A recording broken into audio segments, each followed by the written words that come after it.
आज रामनवमी. याच दिवशी श्री विष्णू श्रीराम रूपात अवतरले. आज अयोध्येतील भव्य राम मंदिरात श्रीराम जन्मोत्सव साजरा होणार. शतकाशतकाच्या जीव घेण्या प्रतीक्षेनंतर आणि लाखो राम भक्तांच्या बलिदानानंतरचा हा जन्मोत्सव.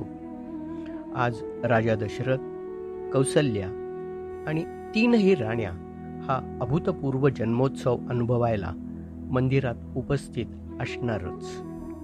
स्वर्गवास लाभलेले लाखो रामभक्त स्वर्गातून डोळे पुसत हा उत्सव पाहत असतील. श्रीरामा, तुझा वनवास 14 वर्षाचाच होता रे, पण आम्ही मात्र शतकानुशतक वनवास भोगत होतो. आता आम्हाला सोडून पुन्हा कधीही कुठेही जाऊ नकोस. अधिक काय मागू. रामराज्य. पुन्हा जन्मले रामप्रभू हो, नवा जन्म घे आज अयोध्या. पुन्हा जन्मले रामप्रभू हो, नवा जन्म घे आज अयोध्या.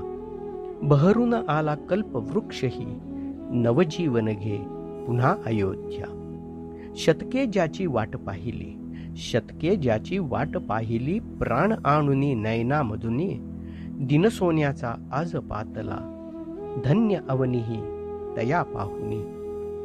पुन्हा मंदिरी हले पाळणा, पुन्हा मंदिरी हले पाळणा. नगरवासीही जमले सगळे, क्षणाक्षणाला आम्हा दिसू दे आता विष्णूचे रूप आगळे. क्षणाक्षणाला आम्हा दिसू दे आता विष्णूचे रूप आगळे. नव्या युगाची पहाट उगवे, नव्या युगाची पहाट उगवे. आता घडू दे नवरामायण. पुन्हा नको त्या दुष्ट मंथरा, पुन्हा न जन्मो कपटी रावण. पुन्हा नको वनवास आम्हाला, खूप साहिला वियोग तुमचा.